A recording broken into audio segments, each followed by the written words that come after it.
తెలంగాణ ఉద్యమ కాలంలో దేశవ్యాప్తంగా మారుమ్రోగిన పేరు డీఎస్పీ నళిని. 12 సంవత్సరాల తర్వాత ఈ పేరు మళ్లీ ట్రెండింగ్ లోకి వచ్చింది. తెలంగాణలో రేవంత్ రెడ్డి అధికారంలోకి రాగానే పాలకులు మర్చిపోయిన ఉద్యమకారిణి దోమలకొండ నళినికి తిరిగి ఆమెకు ఉద్యోగం ఇవ్వాలని నిర్ణయించాడు. అసలు ఎవరు ఈ నళిని, ఏం చేసింది, ఏం జరిగింది అనేది ఈ వీడియోలో తెలుసుకునే కంటే ముందు మన ఛానల్ని సబ్స్క్రైబ్ చేసుకోండి, లైక్ అండ్ షేర్ చేయండి. మీరు చేసే లైక్ అండ్ సబ్స్క్రైబ్, షేర్ మాకు మరిన్ని వీడియోలు చేయడానికి మోటివేషన్గా ఉంటుంది. 2009 డిసెంబర్ 24న ప్రొఫెసర్ కోదండరాం నేతృత్వంలో ఏర్పడ్డ టీజేఏసీ అంటే తెలంగాణ జాయింట్ యాక్షన్ కమిటీ.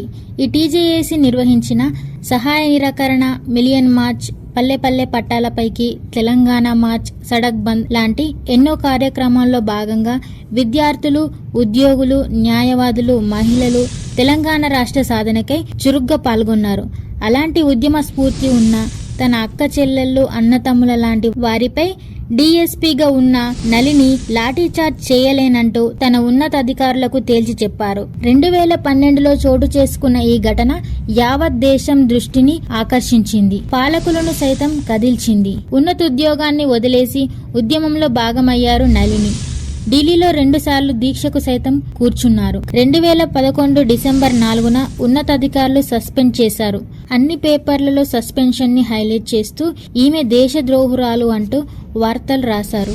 కేవలం సుష్మా స్వరాజ్ మాత్రమే ఈ వార్తల్ని ఖండించారు. తెలంగాణ ఉద్యమంలో భాగంగానే నళిని ఢిల్లీలో దీక్ష, తెలంగాణ యాత్ర, పరకాల ఉప ఎన్నికల్లో పోటీ మరియు బీజేపీలో సభ్యత్వం తీసుకున్నారు.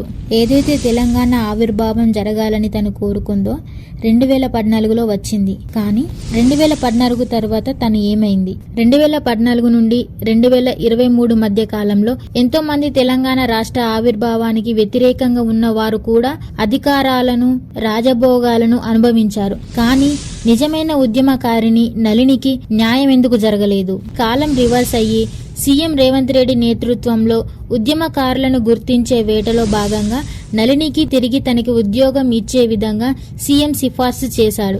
మరోవైపు నళిని తన జీవితాన్ని పూర్తిగా ఆధ్యాత్మిక రంగానికి కేటాయించగా ఉద్యోగానికి బదులు ఏమైనా నిధులు కేటాయిస్తే సనాతన ధర్మం వ్యాప్తికి ప్రయత్నిస్తామని తెలియజేసింది.